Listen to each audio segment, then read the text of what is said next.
Hai Sobat BC, selamat pagi. Assalamualaikum warahmatullahi wabarakatuh. Salam sejahtera.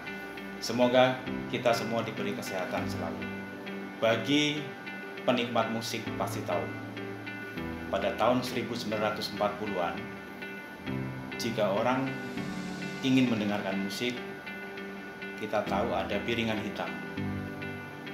Kemudian 20 tahun setelah itu, tahun 60-an, piringan hitam tidak terkenal lagi.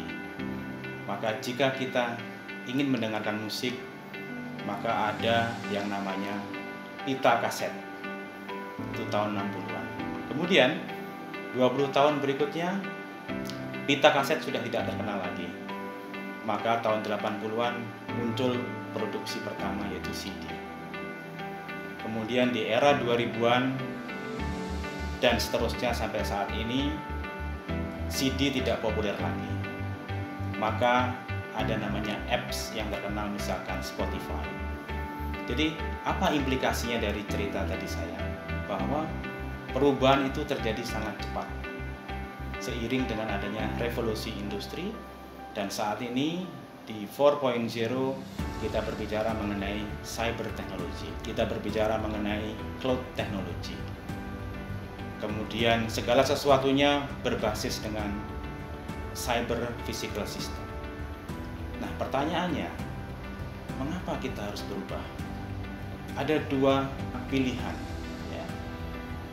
Karena tuntutan zaman itu, maka kita harus berubah. Yang kedua, jika kita tidak berubah, maka akan punah. Peradaban Fouquet saat ini yang kita hadapi ini sangat luar biasa. Apalagi dipercepat dengan kondisi saat ini, dengan adanya pandemik, yang tadinya sudah perubahan berjalan dengan cepat, dengan adanya COVID-19 ini lebih dipercepat lagi.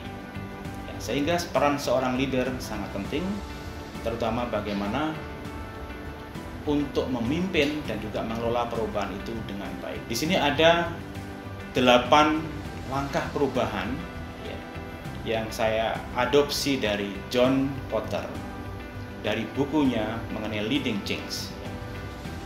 Yang pertama adalah bahwa sebagai leader kita harus menciptakan suasana mendesak.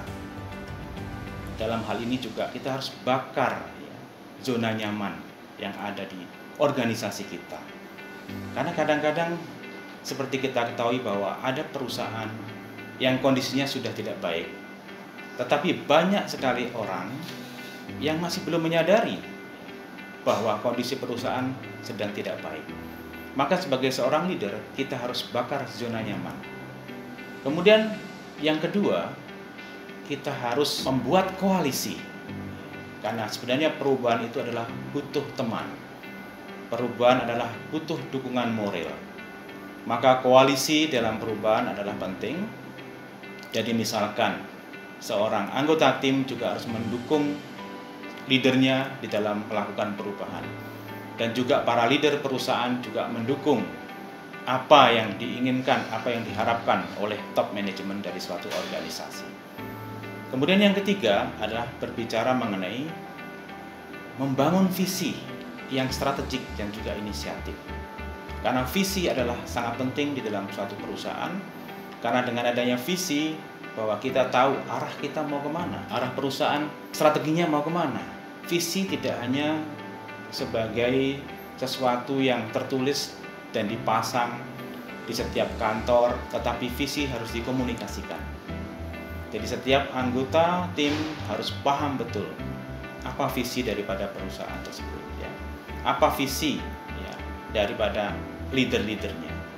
Tidak cukup hanya mengkomunikasikan, tetapi juga mengharapkan, juga mengenforce para pengikut, anggota tim untuk menjalankan visi yang telah dibuat dan juga telah dikomunikasikan tadi.